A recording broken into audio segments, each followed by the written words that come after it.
Hi there, this is Darren from Treasure Life Family Farms, and today we're going to replace the sump pump.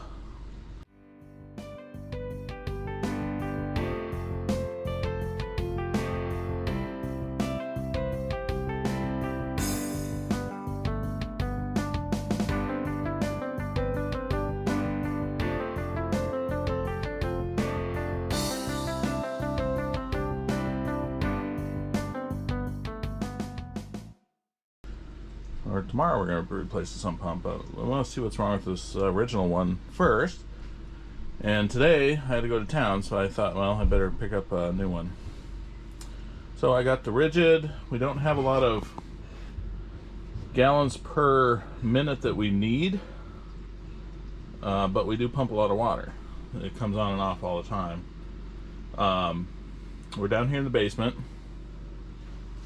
and when we built this place, as they dug the foundation,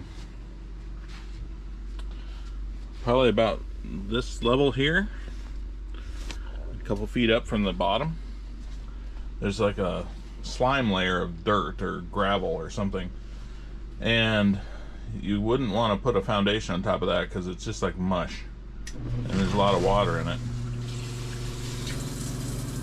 And so we always have water coming and going, even in the depth of winter.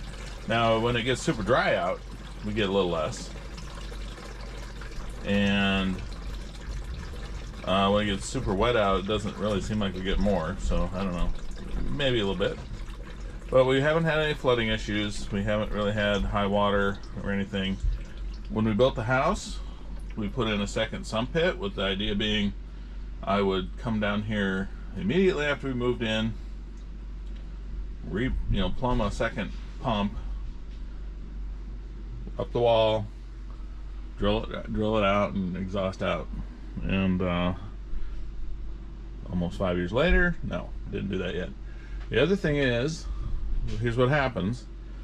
If you're not from the Midwest, you may not even know why we have a sump pump, but basically water would come into the basement on a regular basis if we didn't have this. And so how this works in our situation is around the whole foundation of the house, on the outside and on the inside of the foundation, there is a black perforated plastic pipe, and that black plastic pipe goes all the way around the outside of the foundation, or the whole house and the garage, and then it leads into the sump pit that doesn't have a pump in it over here.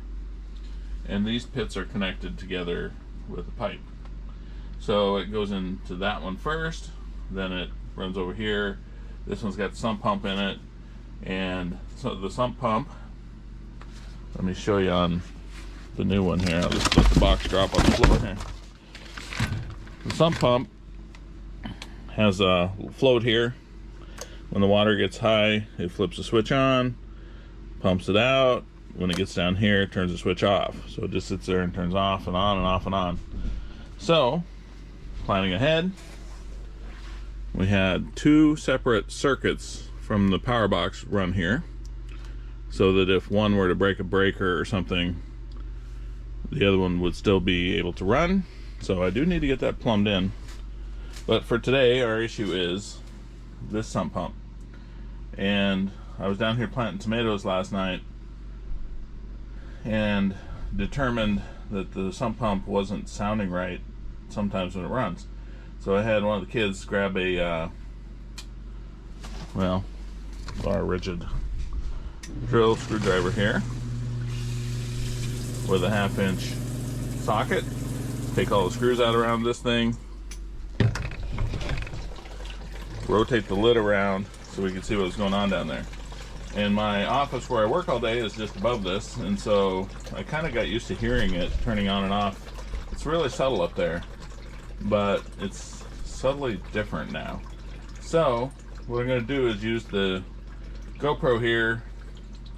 I'm going to magnet it to that hammer, point it down the hole, and record for a while, because when it runs sometimes it just does a like it maybe it can't start spinning or something. I don't know. But when I heard that, I was kind of scared because, you know, when you take the top off of this and the water line is like an inch below the concrete level, you're about to flood. So that's what I wanted to check for last night. So I'm going to record probably a couple different things here. Just the pump going on and off and on and off. See if I can catch it on GoPro when it's not working. And so we can experience that. And then I'll probably even try to do a time lapse. That'll be kind of fun. So let's let that go. That's our introduction for now, and I'll show you when we change out the pump. It's not actually that hard of a thing to do. So I'll show you how it goes.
Alright, I've got some things going on tonight, so I want to change this now before I think it's not good, and I don't want to get behind it. I've got the new one, just got to get her done. So what I think I need to do is turn this out. I've already unplugged the sump pump. Then bring the sump pump, the lid, this pipe all out. I'll get it over here on my table a little bit so I can disconnect that pipe from the sump pump, and I'll show you all about that when we get there. Watch and see how we do it. So here's the old one. I don't know what brand this is. Once I unhook it from the pipe, maybe we'll flip it around a little more. It does appear that they actually slit the pipe. Looks like it's on purpose. I'm not familiar with that move. But anyways, what we want to do though is we want to turn this off of here, because I know this has to come off. Get our cord out through the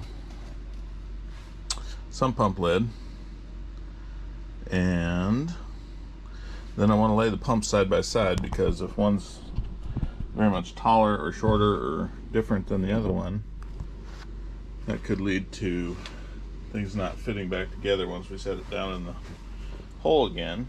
So to get the power cord out of here, you just pop this plug out of here.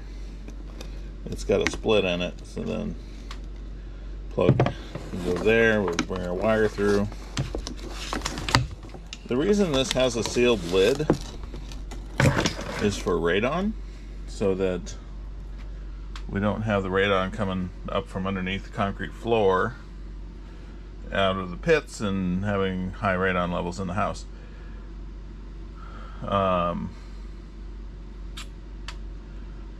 there's a whole separate system for exhausting the radon, but we have to keep the floor sealed in order for that to be effective. So that's why these pits have lids with a little rubber ring, and you bolt them down instead of just leaving it open where you can watch what's going on. Alright, the old one is a Zoller Co. out of Louisville, Kentucky, USA. Made it 4.5 years, I guess, is the final answer on that. New one is a Ridgid with 5-year warranty. Maybe I'll look up Zoller & Co. and see if they have any word about their warranty, if any. And if it's more than about 4 years, then maybe I can contact somebody and see what happens. But usually I don't expect anything out of that. What we're looking for here is a similar profile. So the first thing I'll show you is the height of the two places where that pipe hooks up is very close. So I don't think we're going to have any trouble just putting that pipe back on there. The other thing we're looking for is this kind of symmetry, where maybe from top down you have your float, and the hole off to the side, and so that should allow this one to set down in the hole in a similar place, because if you look down the hole, you can see we've got this white pipe that could interfere if the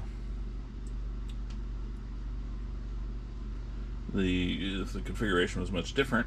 So I think we're good to go. We just put the white pipe back on, drop it all back down the hole, and plug it in. Alright, so we've got the white pipe screwed down to the new sump pump. And what else do we need to know here? Oh, so put the cord up through the hole, put the slitted rubber seal back kind of around the cord. Generally speaking, the pump is sitting in a similar direction to how it was originally, and the top of the pipe is pointing in the direction that it was pretty much originally. And so we're hoping and counting on that all kind of coming back together just nice and beautiful. So let's give it a try.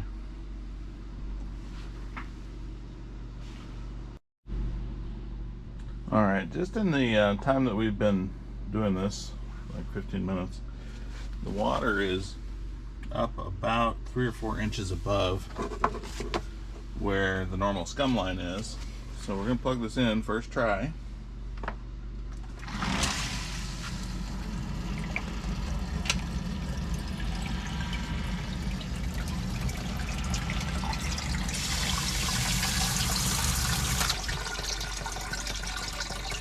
Okay, so remember where I turned this connection?